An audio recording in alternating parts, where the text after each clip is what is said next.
and to the republic for which it stands, one nation, under God, indivisible, with liberty and justice for all.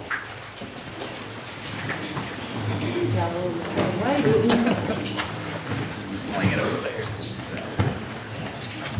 Review of the agenda and adoption of the agenda. I'll make a motion to adopt the agenda. Motion by Quiet, Mr. Kaiser. I second that. Second by Ms. Thomas. All those in favor say aye. Aye. Opposed? Motion carries 5-0. Consider approval of the minutes from the regular board meeting on August 26, 2025. Anything need to be changed, or would anybody like to make a motion? So moved. Motion by Mr. Dorsey, Go ahead. I'll second. second by Ms. Hall. All those in favor say aye. Aye. Opposed? Motion carries 5-0. Consider approval of the minutes from the special virtual board meeting held on September 11, 2025. I'll make a motion on that. Motion by Mr. Kaiser, I'll second. second by Ms. Thomas. All those in favor say aye. Aye. Aye. Oh, I don't know. Can Ben vote? Yeah, he can. Okay, sorry, I lied, Ben, you can vote. Motion carries 5-0.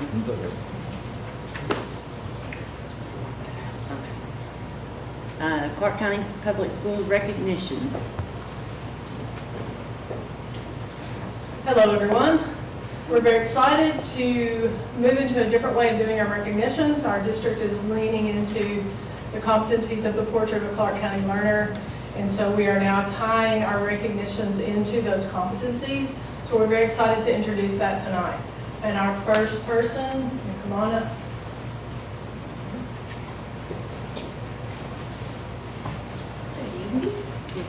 Good evening. So the custodial team at McClure has demonstrated outstanding collaboration, working seamlessly to support our shared vision of a clean, safe, and welcoming environment for the upcoming community project. This proactive approach and dedication to maintaining this facility has been instrumental in creating a space where all community, young and old, can thrive. We are grateful for their tireless effort as a cornerstone of the positive and cohesive Clark County Public Schools community efforts we are building all together. If you would please help me in congratulating Mr. Jeremy Banks as a committed collaborator and Ms. Natasha Cottle as a committed collaborator this evening.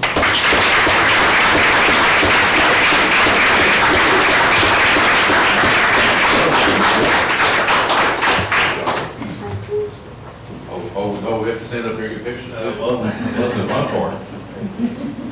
These two are instrumental in our work. It's amazing what they have helped do. All right, ready? Yeah. Get the picture, get the Yeah, recognition. great. There we go. All right, moving on. Wonderful, thank you. Thank you guys very much. Thank y'all.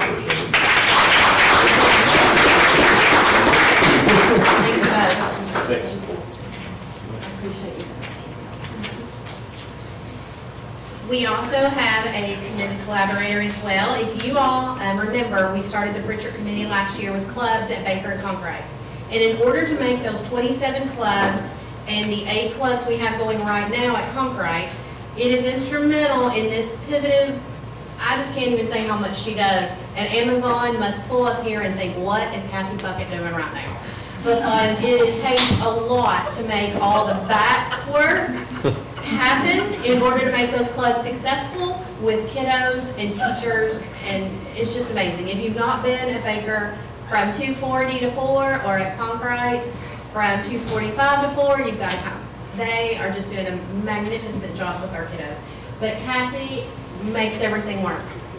Her role is a success. She tackles the monument with unseen smiles, and she just makes it happen. I know when she sees my name come across an email, she's like, oh Lord, what are we ordering now? But all of that back work has to happen before all the good and greatness starts. And without her, it could not happen. So without her and her behind the scenes I don't even have words for you, sweetheart.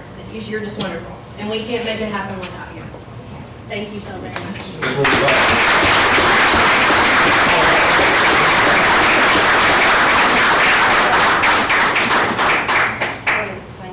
Congratulations, thank you. Ms. Bush, before you sit down, I had a question. I noticed you've done the softball tournament thing. How many teams you got done that? We are doing a softball. We have 8. 8 teams? 8 Great. teams. Great. We have a municipal company, we have the police department, we have the Clark County Public Schools.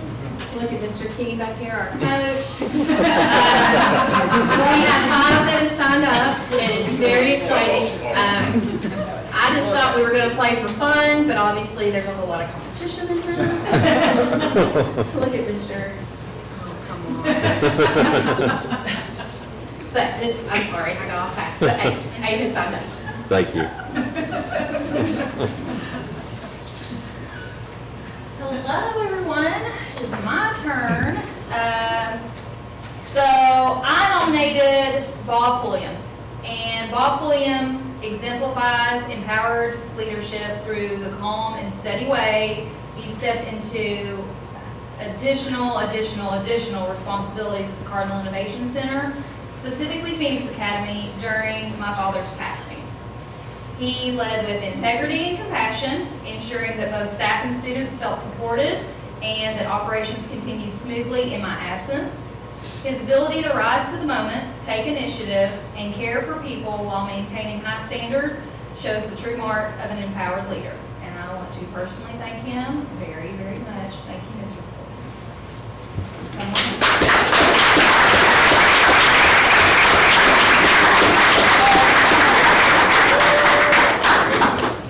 Appreciate you, bro.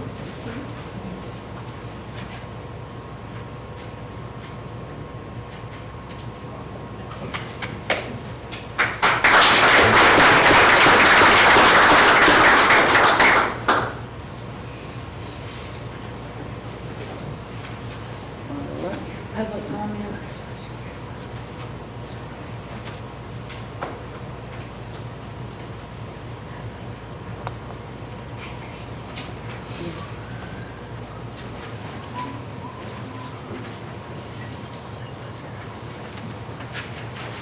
Latoya Gordon. RDC Athletic. Yes. My name is Latoya Gordon. I am here on behalf of some concerns that I have with the RDC, football especially. My son was discriminated against several times. Beginning of the school year, before football season even started, my son had a doctor's order from Shriners to get physical therapy for his ankle. He went to physical therapy where his football coach owns the therapist, or that company where he was getting his therapy. 6:03, they both entered the locker room at the same time. My son was denied his shoulder pads. They have to be in shoulder pads for 5 days per the KHSAA guidelines before they can play in a scrimmage. So he was denied his shoulder pads, which would kick him out of his scrimmaging. So he was not accommodated for his medical necessity needs. After that, he had a concussion. Was not reported. Didn't call the paramedics. They didn't know what type of injuries my son had. My son was unbalanced, or he wasn't balanced, should I say. A kid actually called me and said, Miss Toya, I had to assist Perry off the field because he couldn't hardly walk. So what did they do with my son? They had my husband take him, fly past my job, I see him running red lights because my son was going in and out. Wasn't reported. Took 3 days before they contacted Ariana to make a report about my son's injuries. Another thing is, we were asked to actually donate food for pregame meals. Why? Why are we being asked to donate food for pregame meals? That is their responsibility to feed them kids. They got fed 3 chicken nuggets and a half of a banana. This is what the kids are coming back telling me. That's not enough to get them through that football game. These boys, some of these boys are big boys. 4 chicken nuggets and a half of a banana, that is unacceptable. Unacceptable.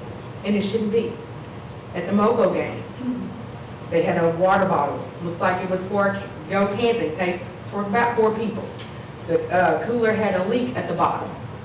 They were picking up water bottles, used water bottles, filling up the cooler to fill up the jugs to hand it to the kids to drink. Unsanitary. Why is our students taking wheelbarrows, shovels, and sand to fill up the hose that's in the football field? They're not employed. They're underage, and it shouldn't be. These are the concerns that we have. We were told not to ask questions by the staff, by the coaches. Don't ask questions. You can't ask questions about your child. Every child is not the same. You have some kids that have disabilities. They're not playing the kids. I was to ask, why are you not, because I'm not going to be silent. Why is my child not being played? My son has played football for 6 years. I was told, oh, it's because of his injuries. He's been off a protocol. Then I was told, oh, because he can't focus. He has ADHD. You would have known that my son has ADHD had you allowed me to speak and tell you about my son's needs. No, but we were told not to ask any questions. We can't talk to you. They won't answer any questions. If you ask questions, it's deleted off the chat. Speaking of the chat, we ask questions in the chat, we get deleted. And then we get a nasty message sent to us. I asked their AD, the new AD, Mr. Taylor. I said, what is this chat for?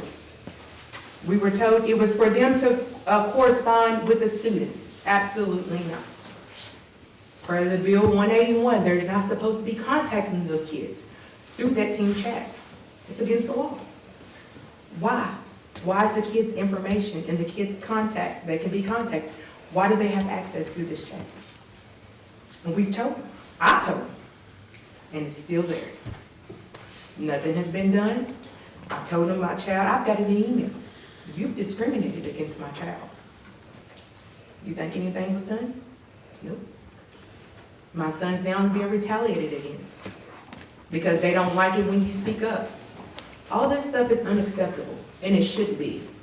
Should not be. This has been the absolute worst year of football. The worst. I'm highly disappointed. These kids' self-esteem has been deplenished. Deplenished. Because they don't get played. They've been told, you are to respect. It was 3 kids that they were told to respect because they carry the team as if they don't mean anything. It's wrong. It's wrong. They may not be the best player, but how do you expect them to win if you don't play them? If you don't treat these kids with love and kind, if you don't build a relationship with these kids. All they need is a little bit of love, a little bit more attention, maybe. But if you don't give it to them, but you respect them, expect them to respect you, and you expect them to put you on a high pedestal, but you give them nothing. You give them nothing to work with. So those are the concerns that I have today for the RDC football. Thank you. Thank you. Thank you.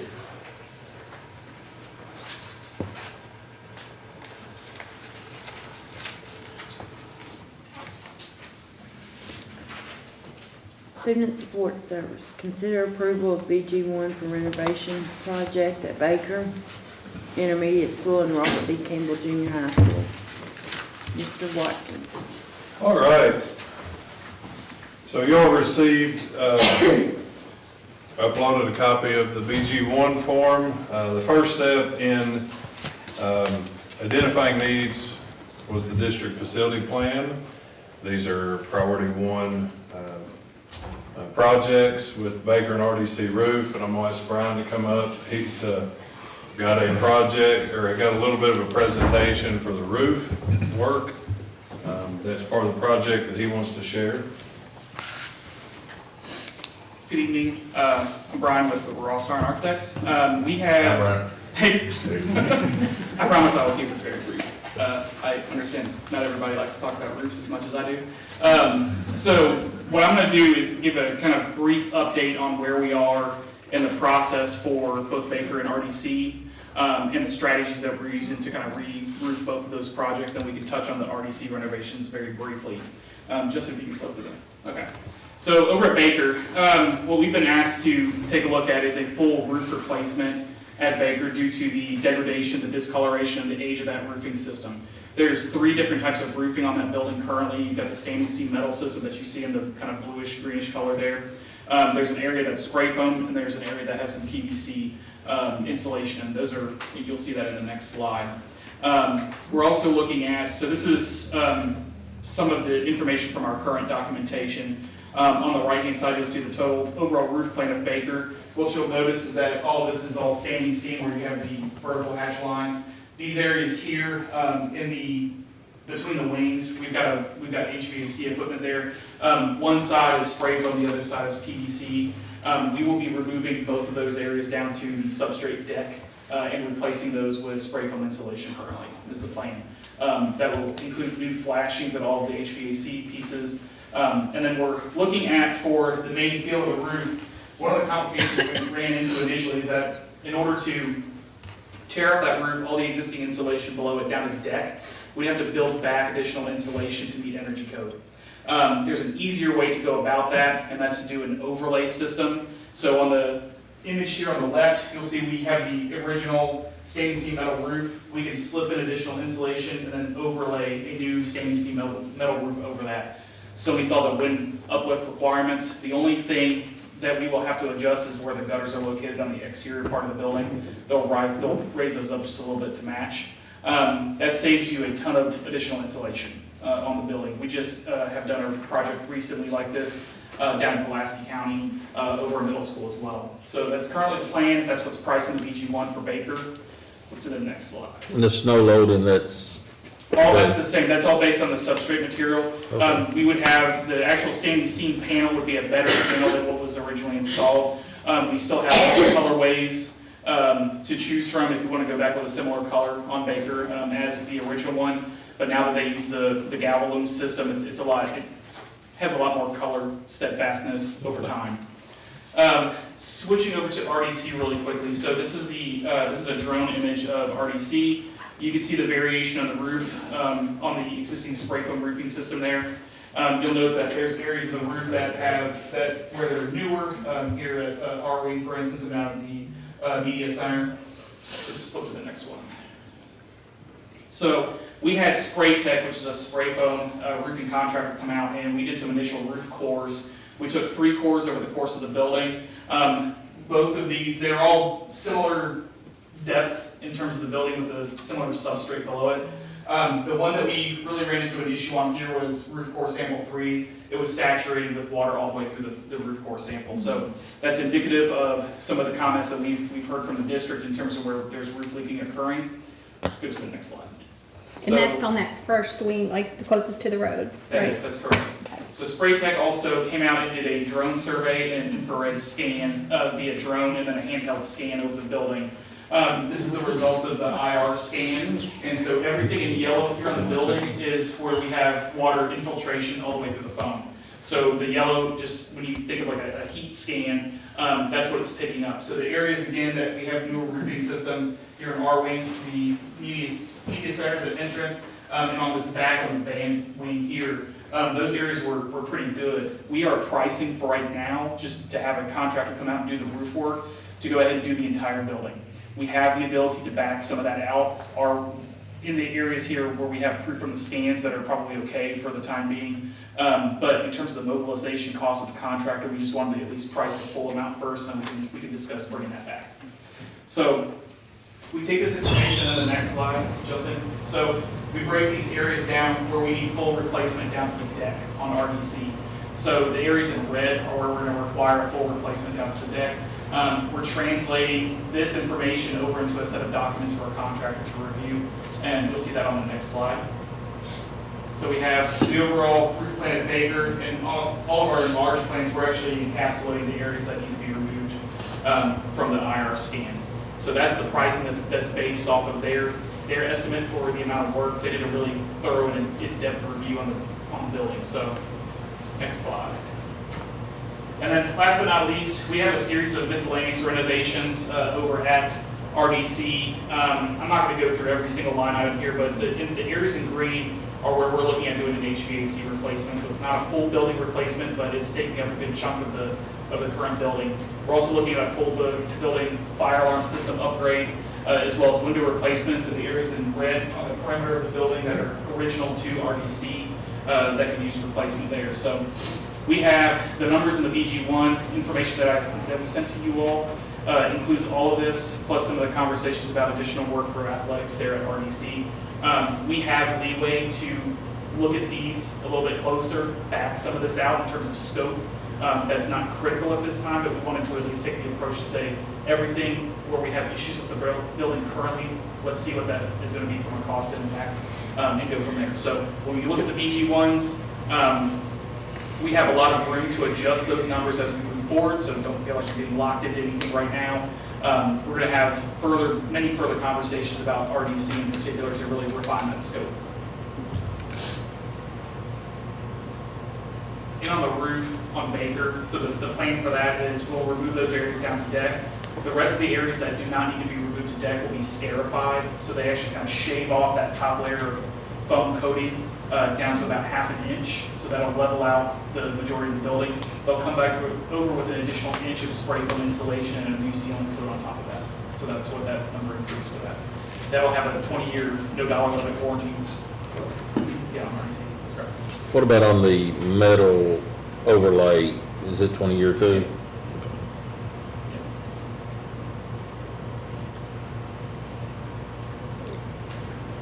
So as you all see on the number, it was kind of big because we asked for everything, but we plan to work through that and get it down to a more manageable number. But that's where, this is just the entry point to create the BG1 so that we can start formalizing some plans and getting some documents ready to bid.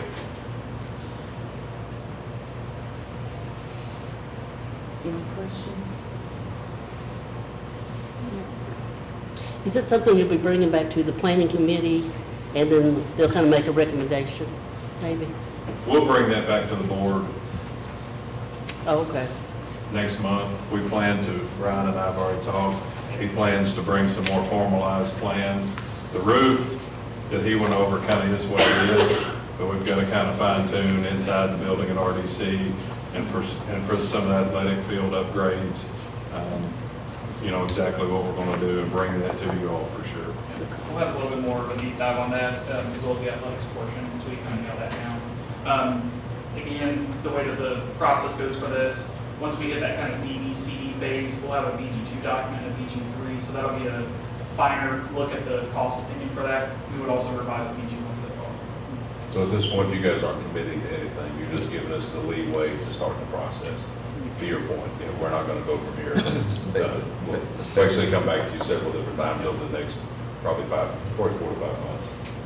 Now, on RDC's roof, you were talking about, and we call it the R wing, I have no idea what they call it right now, but that middle wing, I know it was built in the late 80s. So is it that original roof, or That is the original roof, to my knowledge, on that part of the building. So- And again, it's old, right? It's not a brand new roof, but a lot of times those spray foam roofs can last well over the 20-year warranty. Okay. I mean, we're seeing that both at Baker and RDC as well. And you're making sure I understand, you all are wanting though to replace every roof at RDC like at the same time, is that what you said? That's how I've priced it for. How you've priced it, okay. Going ahead and doing a full scarification on the areas that the IR scan showed were okay, just to have the work done so that everything is under warranty at the same time for the full roof itself.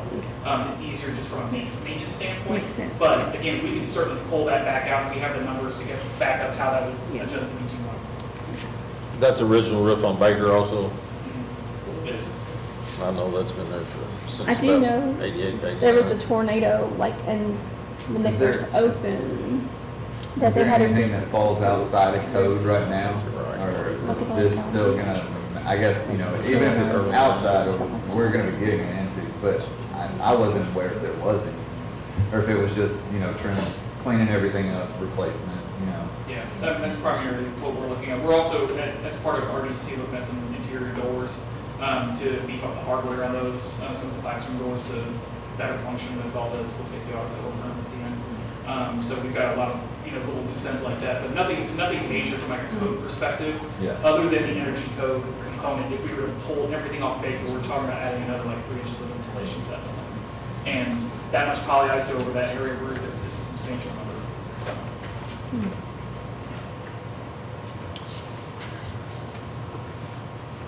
As long as it's guaranteed not to leak, that's the big thing. And the spray from roofs, I mean, again, look at RDC and the age of that roof.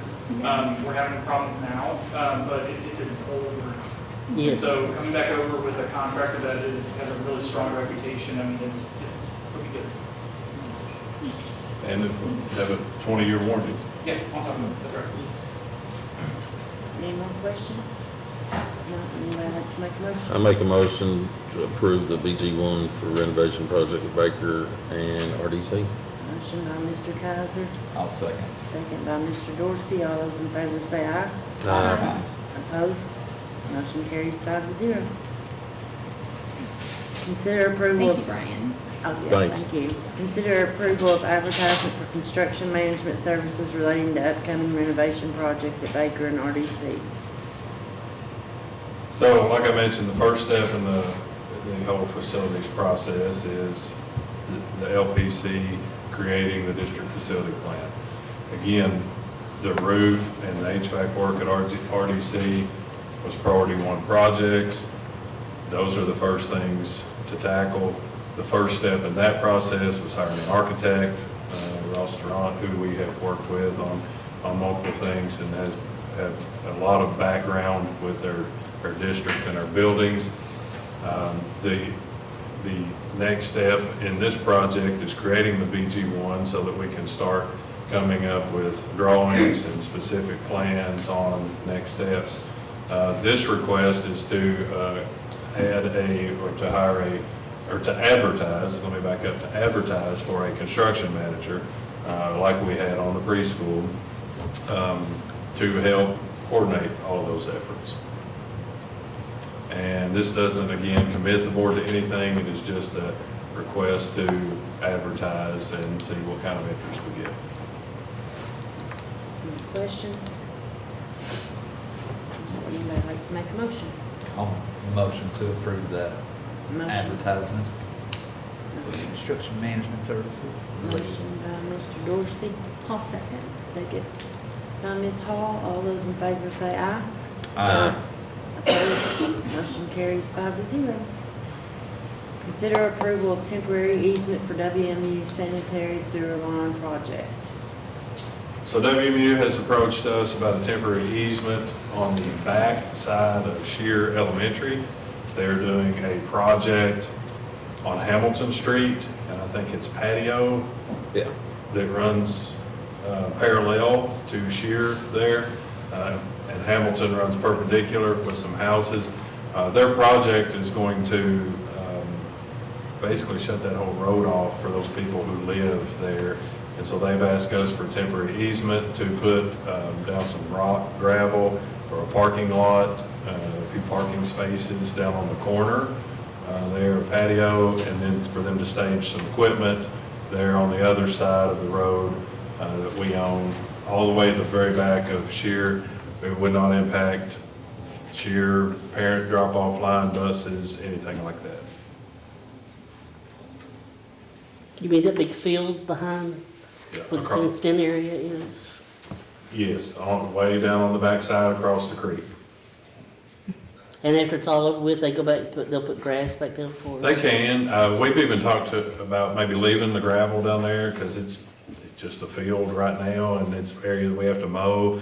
Sometimes people have, there was a fence down there at one point, like a backstop, and some folks cracked it. I'm not opposed to keeping just a small parking area down there in the future, but they can replace, take the gravel out, sow grass back if they're willing to do whatever we want them to do on that. I know we've got like 2 little baseball fields down there that people use every summer or just use. Yeah, that's why, I wasn't opposed to having, a few parking spots down there on that. It doesn't, it's so far away from the school, it doesn't impact anything. Any more And questions? any other questions? Cut you off, man. You got it. If not, would anybody like to make a motion? I'll make a motion. Motion by Mr. Kaiser, I'll second. second by Mr. Dorsey. All those in favor say aye. Opposed? Motion carries 5-0. Consider approval of policy 01.1. I might get this out for you, Dustin. Legal status of the I'm ready. board.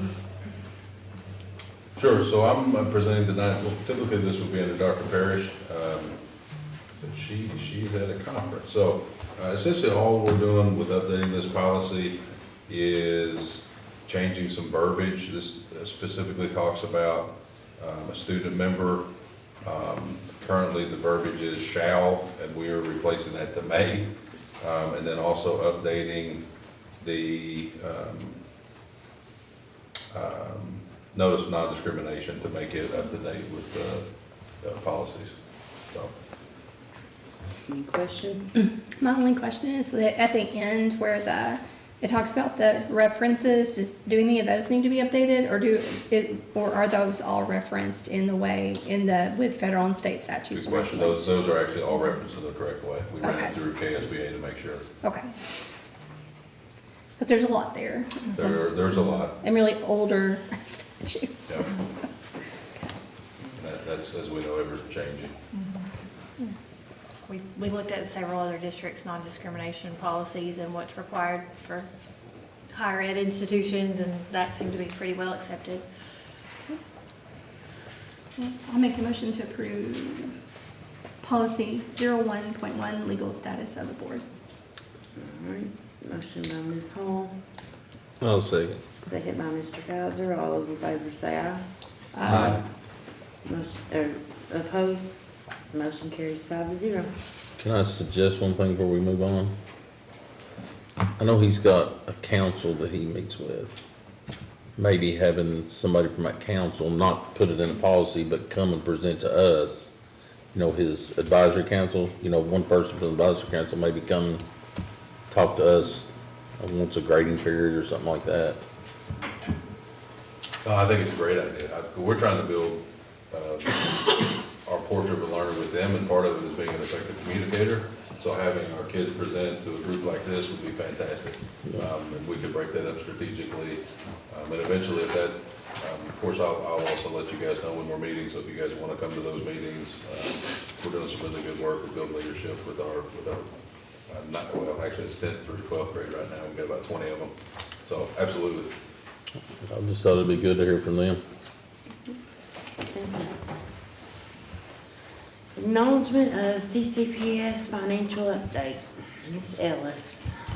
Good evening, everyone. So this is putting our numbers in place with the budget that we'll present right after this. So adding in our tax rate that we approved last month, that is putting our receipts a little bit over 50 million. Our expenditures with those payroll raises that we approved back in May, we're at 55.1 million, but we also talked about those certain expenditures that are in that beginning balance that we pull out.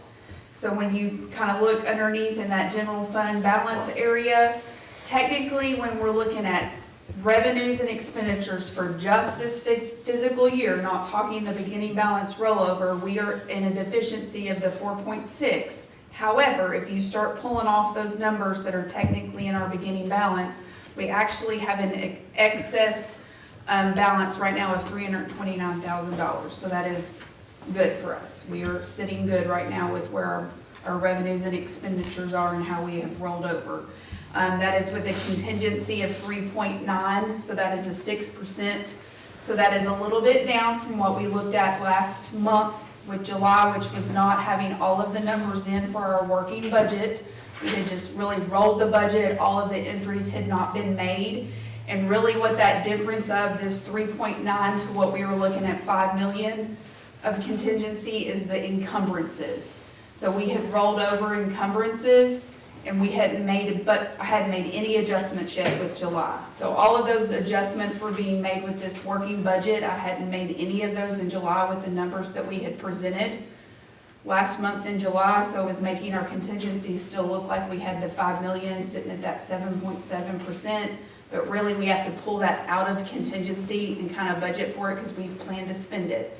So that brings our contingency down to 3.9 at a 6%. So that's where we're sitting this year with our budget. Okay, any questions? Okay. So if we flip over to taxes, still very early on collection of taxes, but you will see we've already started collecting our franchise and our motor, excuse me, it didn't come out right. But if you actually flip to the next slide, where I kind of give you where we've collected checks this month that you'll see next month on the, we are actually at 16% franchise. So you know how we were kind of short at the end of last year? We got a big old chunk of checks this month. So that's what I'm saying with franchise. You never know when you're going to collect them. They can come in a big chunk where we could not get some for a little bit. And really, when you look at the report from the sheriff, all of these are 2023 and 2024. So, I mean, like, the chunk of franchise that we just got paid for is not even current. So, I mean, that's one of those taxes that we don't know. Like, the sheriff can't predict it, the collection, like, we can't predict it. Like, that's the hardest tax for us to predict, even budget or collection. So, I mean, we're already, third month in at 16%. I mean, that's very abnormal compared to the prior time last year. So, motor vehicle, we're at 13% with what we've got from this month. So those two are tracking good already. Next month we'll start getting the property taxes. People will start paying their early to get that discount. Get the 2% discount before November. Yeah, that's right. That's right. Those bills will go out and we'll start paying their early, and then come November we'll get a big chunk. So I mean we'll start seeing those property taxes roll in the next couple of months. So that is where we are with our financials right now. So non-deficit and a little bit of an excess. Yes. Just want to highlight that. Absolutely. Okay. Yep. We're sitting good right now. Authorize payment of salaries and accounts payable. Anybody want to make a motion to pay the bills? We gotta pay the bills, I'll make a motion. Motion by I'll Mr. second. Kaiser, second by Mr. Dorsey. All those in favor say aye. Aye. Opposed? Motion carries 5-0. Consider approval of 2025-2026 working budget. All right, so this is our final step in our budgeting process, although the budgeting process is really never done. There's always something going on in budgeting.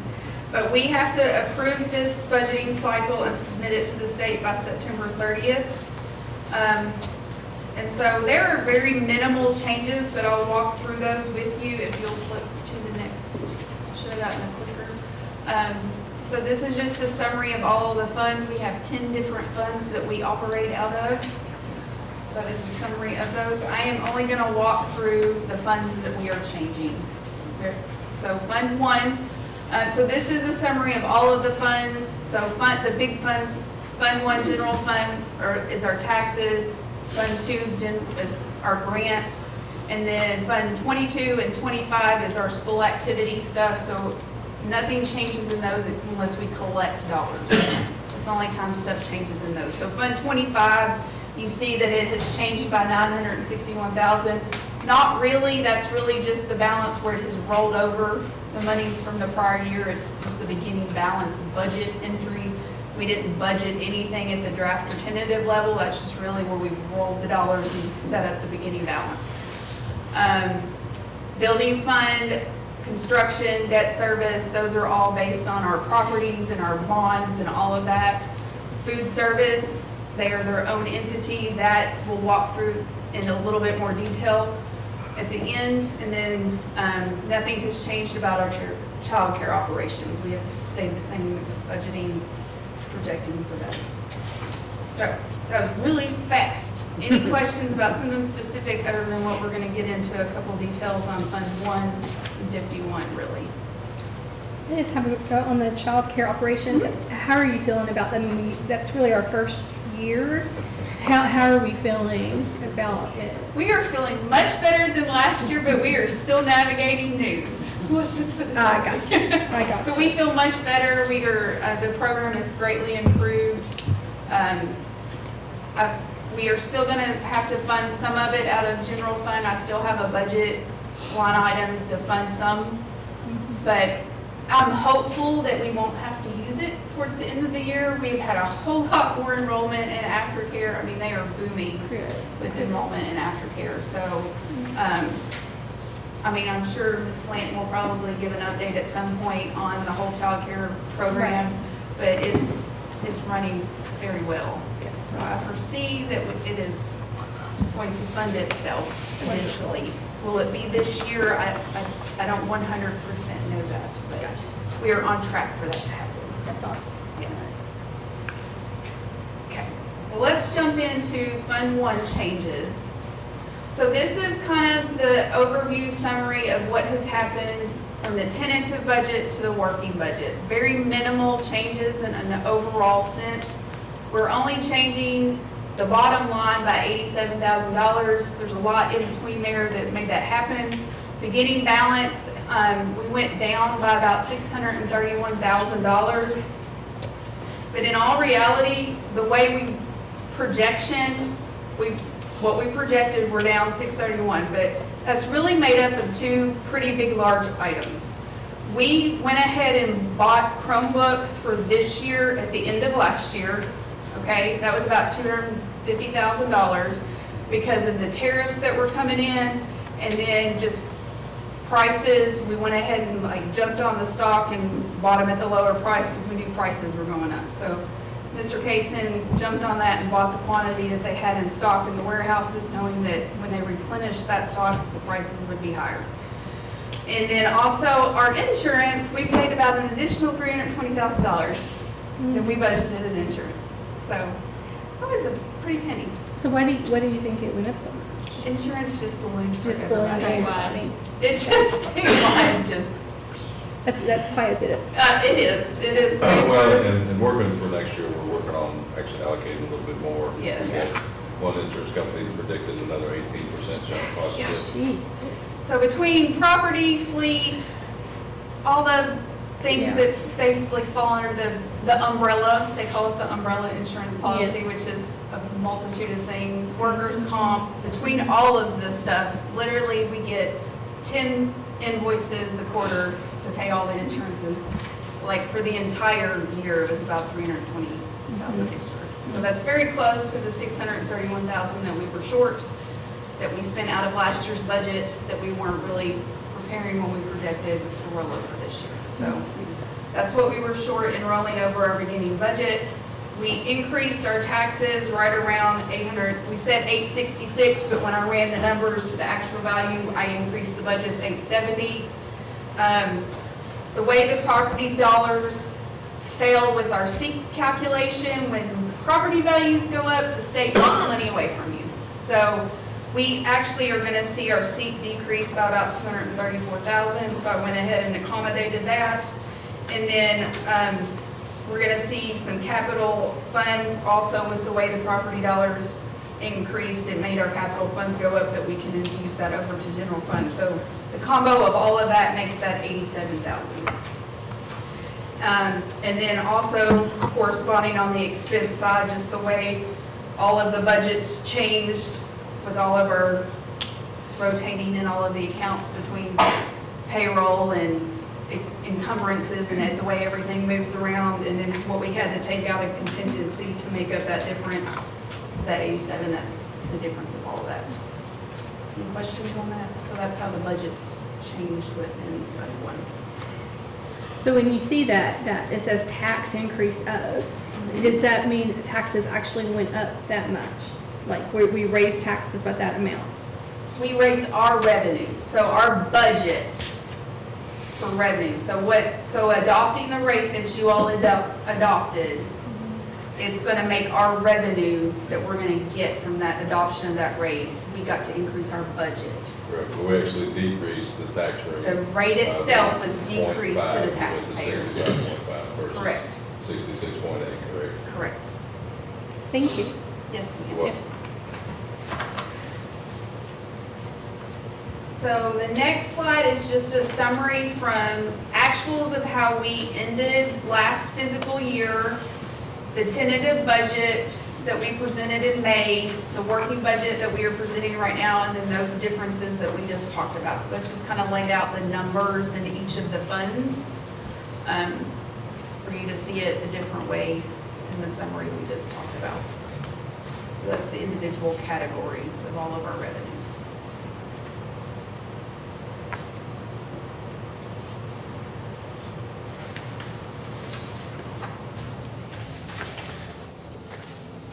And then if you'll go to the next expenditures, I was gonna run through expenditures. Back up one.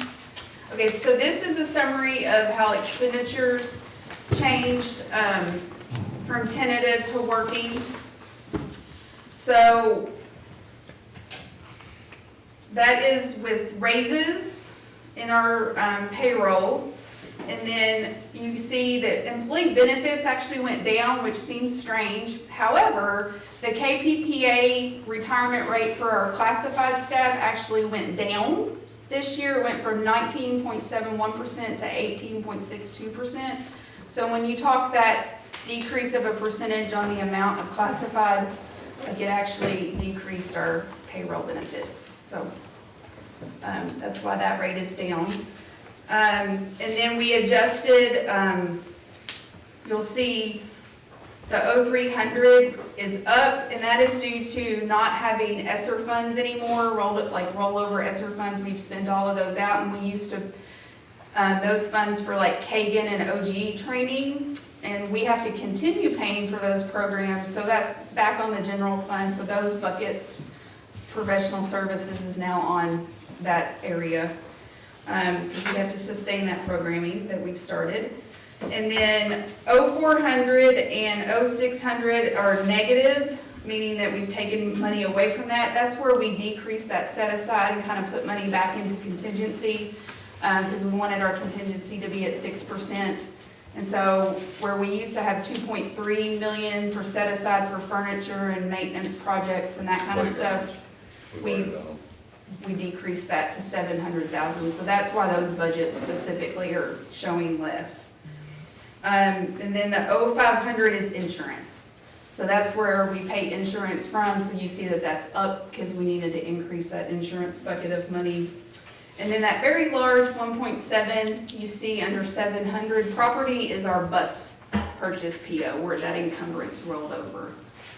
So that is not new money that we had budgeted and increased. That's where one of those purchase order encumbrances rolled from the prior year. So that's those buses that we've already had encumbered for a couple of years and we're still waiting to get, which we just got 3. Just got 3 out of the 7 they owed. Yeah, so we're still waiting on some, but we just received 3. No, we ordered like 2 years ago. Yeah. So there's a really backlog of buses, so you've got to now look at 3 to 5 years on what you're gonna need because you have to buy them now or you're late. Never have them. Mr. Snell's done a good job He's already, forecasting bus needs. he's already ready to buy more. Yeah. So that'll be in the future talks pretty soon. All right, Fund 2 grant. Any questions on general fund before we move on? Everybody good? Okay. So Fund 2 grants, we do not record budgets for those until we know that we have received them. So at the tentative level, we did not know a whole lot of our grants at that point. You can see the tentative column is kind of blank in a lot of areas. But then you can see we've gotten several more grants established now at the working level.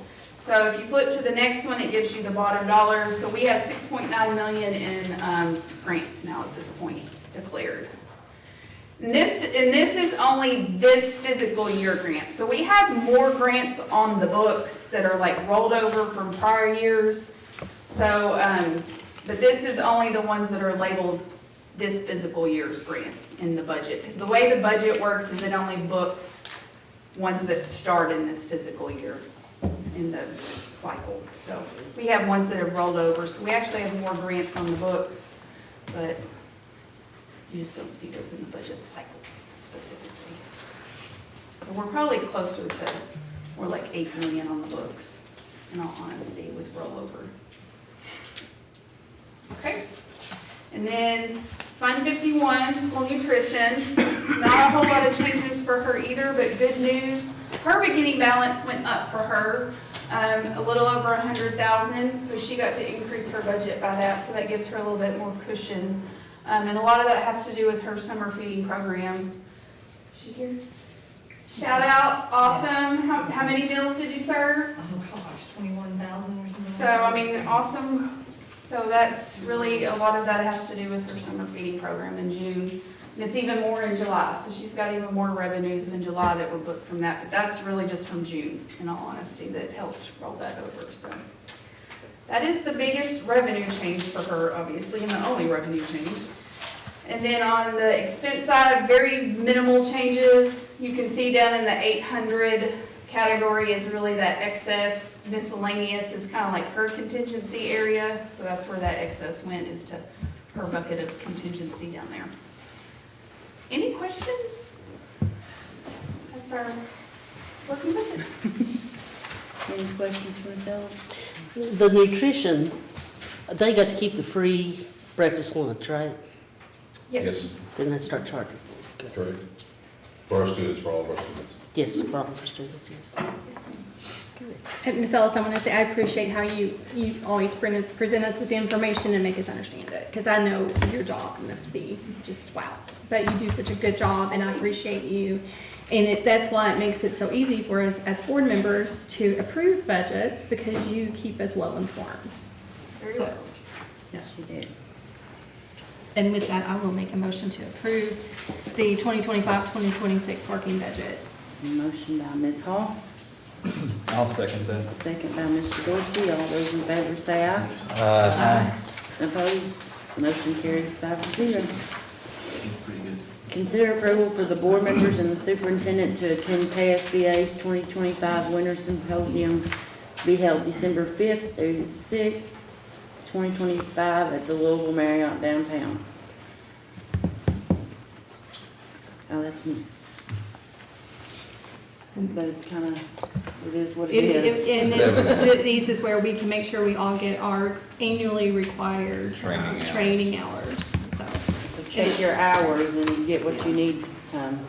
And what I like about the December one is sometimes they'll have things that are outside the box, and I think you can do even more collaborating, and what'd you say? You have a little more freedom to kind of, you know, mingle with other people and see what else is out there, because you don't have to do as many of your training, but you get what you actually need. Yes, and we've used it as a way to like collaborate together as a board too.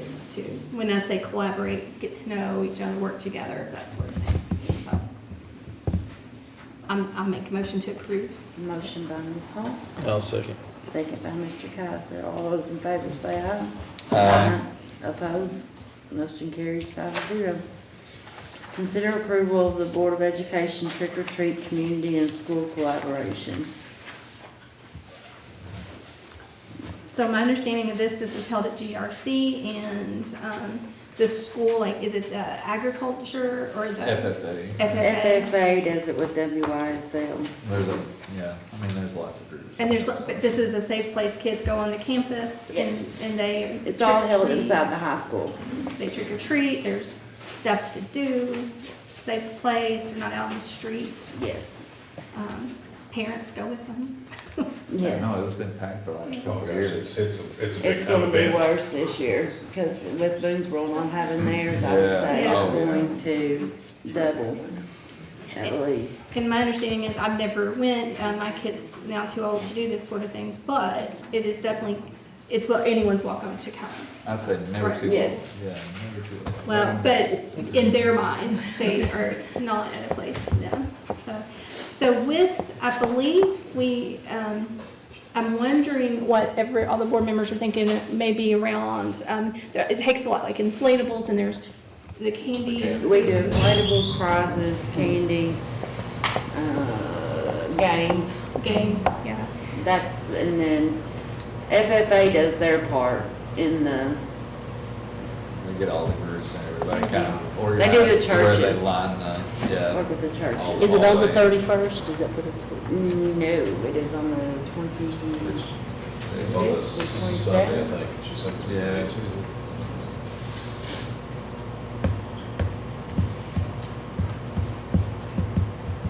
Yeah, I want to say that's the 26th.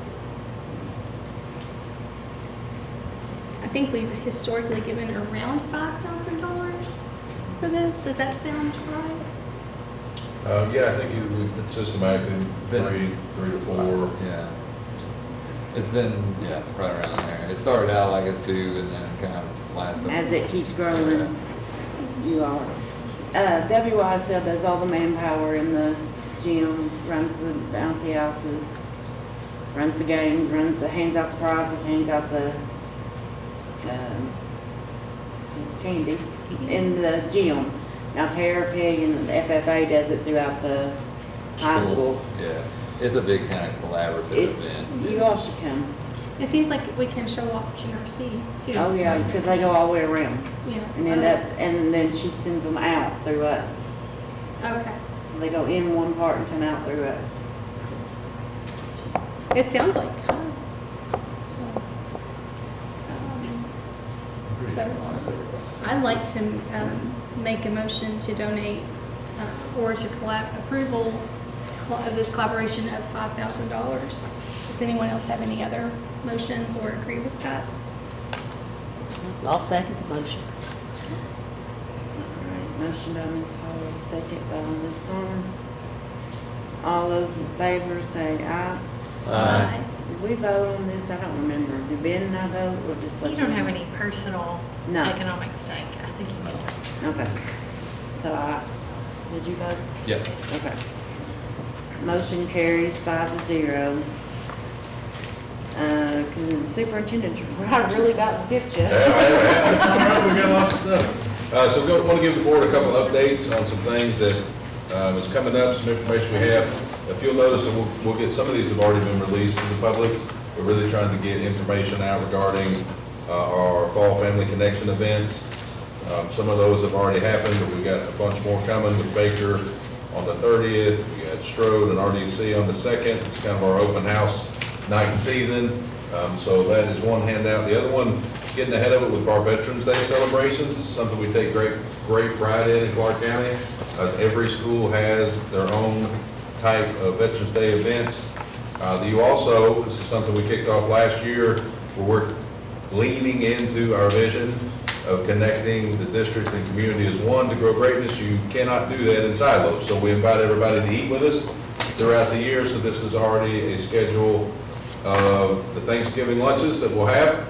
I think last year we spread out, we made it through, Dr. Muncie. All right, we probably fed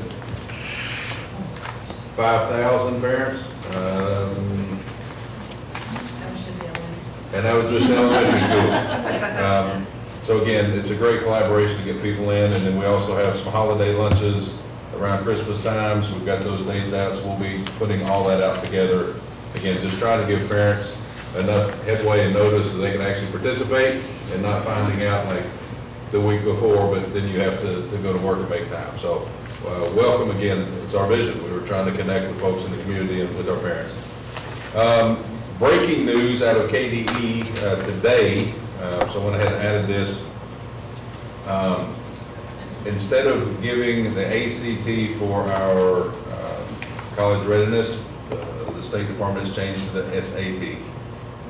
So there was a little delay on that, but they finalized that today. That's through College Board. Again, Dr. Fletcher released a statement. Who's the Commissioner of Education, moved the SAT, gives Kentucky students access to powerful tools that support their success, like free personalized practice through Khan Academy, a new digital format that's shorter, adaptive, and designed to be more student-friendly with fasting score reporting. So that is the assessment we'll give all of our juniors at the high school in the spring. So that's how quick it's going to turn around on us. I want to make sure I've already been in communication with Ms. Fitton and her team. I've also been in communication with the high school, with the building assessment coordinator, Mr. Hawk, and the head principal, Mr. Arms, and those folks. So we're ready to rock and roll. They're already meeting with their PLCs and teachers about how that changes our alignment a little bit. So there's a big update. A huge shout out, speaking of FFA, All In Ag Week was last week. So across the entirety of the district, our ag students were providing learning opportunities for our kids. All this was highlighted by visitors coming to our preschool on Friday from KDE. We actually had the Agriculture Commissioner, Jonathan Shell, was with us. A big shout out to the Kentucky Farm Bureau for their support. There's rumors that the Cardinal Rule will have another magazine article out with some video and pictures of like our high school kids working with 4-year-olds. I mean, working directly with them, pouring into them, and seeing those little kids look up and admire our high school kids. That's what it's supposed to be about, right? Talk about growing greatness. Now our own high school kids are growing greatness in our preschool students. I'm not going to talk anymore because that's pretty daggone good right there. This week, we're leaning in to collaborate again, connecting our community and our district with Homecoming 2025. Thursday night, we'll have a parade downtown at 6 p.m. We're coordinating with a lot of our activity groups. We'll have special, maybe even guest appearances by food services. Sometimes they start singing, going down the road on a parade float. We'll see if that's going to come back to action. And then some other things that are a little bit new this year. We're collaborating with our downtown businesses, the Chamber of Commerce. They're decorating their business fronts. So this year's theme is "Take 'em to the Shed." That's because we're playing the West Jessamine colts, horses. I don't know. They're going to the sheds, all I know. And so there's window decorations everywhere. And it's been really neat to drive around our community and seeing our kids. So I know Ms. Bush has had a big hand in that, along with some other folks at the high school. Followed by a community-wide pep rally. So parade through downtown. We'll just keep on turning down Boone Avenue, and then we'll drive down Boone Avenue to the high school. I think they're going to have powder puff games. They're going to have, we're on the fire band, we won't be able to do the fire. But we'll have a pep rally nonetheless to celebrate our kids and our community members together. So we're really, really excited as really a great example of us growing greatness together. That's it. So I'm fired up about we're going to the shed. That'll probably be the quote on the board report. She's writing it down really fast too. Like, she's really getting it Oh, right I down. mean, she's, I've given her lots of quotes tonight, so I'm saying that right there. All right. Can I ask a question, the SAT? So like Absolutely. college, like when they're applying for colleges, do most colleges use the SAT? Because I don't, it's been a long time since I've applied. So most of them do it, and at this point, to be honest with you, a lot of colleges have made that testing optional. Optional, For admittance, so a lot of times they're looking more at your resume, your activities, your GPA, and some students don't even report. But for our accountability system, they'll be using that for our preparedness score. It's an interesting thing. So. Yeah, no, so that's, like I said, they were working on this throughout the summer. We had kind of a hold on it, and like I said, just got word today from the commission that we're moving forward on it. Statewide, so it's not just a Clark County thing, it's in the state of Kentucky.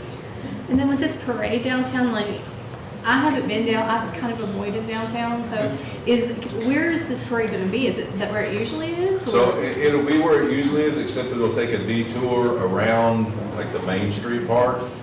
So it's the same parade route they did for Labor Day. Of course, you've not been, so you don't know what I'm talking about. So it's like on the lower side, like. So they'll start on Main Street and then they'll take a right and go down to the lower part and around the courthouse, basically. So Just a block of the courthouse. Yep. Oh, I gotcha. Okay, gotcha. Yeah. Sorry, I just. No, it's a great question. Thursday night, 6 PM, Yeah, sharp. I've even been on jury duty and I haven't had to go downtown because I haven't had to go, so it's just even greater. So, yeah.